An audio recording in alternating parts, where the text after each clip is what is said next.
What's going on, guys? Thanks so much for joining me on yet another Diamond Hands review. Today we're going to be talking about a game that I'm super stoked to review. Today we'll be reviewing a story-driven tactical RPG called Broken Lines. For those of you that are new to the channel, I'll be giving an overview of a few categories such as storyline, graphics and visuals, gameplay, and uniqueness. We'll be giving the review a 1 out of 10 rating, 10 being our diamond rating.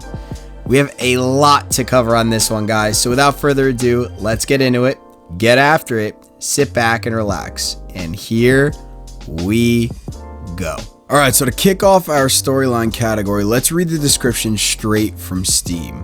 Broken Lines is a story-driven tactical RPG set in an alternate history version of World War II. It's a game about a group of 8 soldiers who crash land behind enemy lines.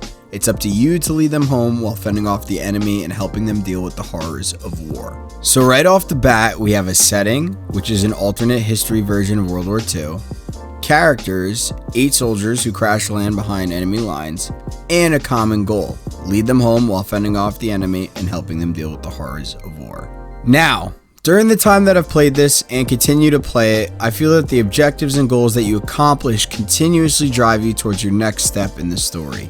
You're motivated to either find another comrade who is on the plane or find and explore a new territory. But what I must say is ultimately my favorite aspect of this game is the comic book-like feel it provides. Before every objective, there's a new graphic of the soldiers accompanied by an ominous female voice with what I think is a German accent who gives you a prelude for what's to come. Uncovering plans from a fallen machine. But for what purpose? Their mission or their escape? Additionally, if there's any formal conversation between the soldiers during your objectives, large blurbs pop up next to their portrait and you can click through their conversations. I also want to point out there's a good amount of decision-based play in this game as well.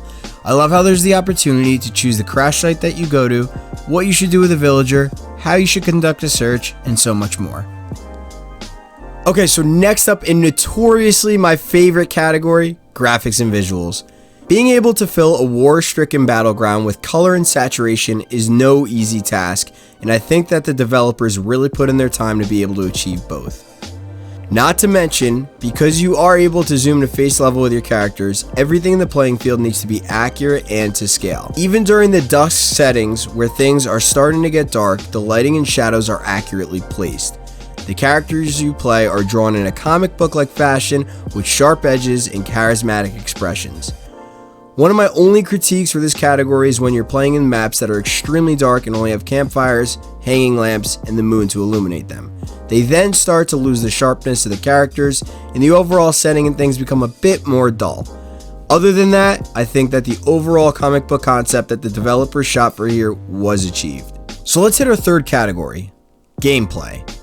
There's so much to cover here, guys, that if I cover all of it, we'll be here for a week. So let me be brief and concise so you know what to expect. The gameplay and overall layout of controls is pretty self-explanatory after the first few minutes of play. Your main controls are going to be your left mouse button to choose where to move your character, the E key for interaction to tell them whether to crouch behind cover or move to a location and prepare to fire, and tab to alternate between characters. Numbers 1, 2, 3, and 4 give you the option to use unique attributes that your characters have, which we'll get into in a minute. A favorite feature of mine in this is the ability to navigate the map pretty effortlessly, whether it's with the WASD keys or your scroll wheel. A cool concept and feel that I get from this gameplay is that I'm playing a variation of chess. You have the ability to move your chess piece and use its unique ability to attack the other pieces on the map.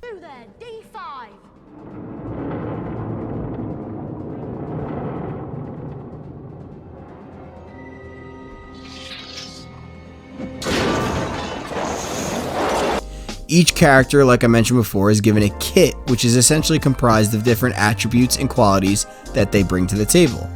These attributes, along with weapons, are interchangeable between objectives. I love to see the option to mix and match in what they're able to do. It brings the RPG style of gameplay more to life and makes you feel like you really have a say in the outcome of each mission. I almost forgot one of the most important keys during gameplay, and that's your spacebar. Before pressing spacebar, your chess pieces are frozen where they are. You designate each of their moves and abilities accordingly prior to pressing the spacebar. Once the spacebar is pressed, your pieces/characters move in real time and play out the scenario that you gave them. They only play it out for an allotted amount of time until they then go back to the frozen position. If you've designated them a number of positions and moves, they sometimes freeze in the middle of their turn. Whew, we made it, guys. Down to our fourth and final category, uniqueness. So obviously when it comes to RPG games, we've seen quite a few. There's more RPG games out there than I can think of, but a strategy-based RPG that's played like it's a game of chess is a first for me. I really enjoy the concepts and style of play, but having said that, World War II is a popular setting and RPG is a classic style of gameplay because of its replayability. I think the strategy behind this and the critical thinking it requires you to have is what's most unique about this game. Definitely something with a high replayability level, which will absolutely increase our rating. Now, having said all of that, we come down to our rating. So for me, this would be a 5.9 out of Diamond. I love the strategy and critical thinking required for this game. I enjoyed the ability to have a free roam camera and be immersed in my own comic book-like universe. But what I think really brought this game down slightly was the fact that it was another World War II RPG. I have no problem with either title, but we'd be lying to ourselves if we didn't say either were popular categories in the gaming community. Guys, that's going to be it for me for today. I know I threw a lot at you in a short amount of time, so think it over, maybe play it yourself, and let me know what you think. Thank you all for sticking around for this review. I cannot thank you enough for the love and support on the channel. Feel free to like and subscribe and leave a comment below what else you'd like me to review. I'm open to using new categories to review these games and take other concepts and ideas into consideration. As always, keep playing, stay diamond.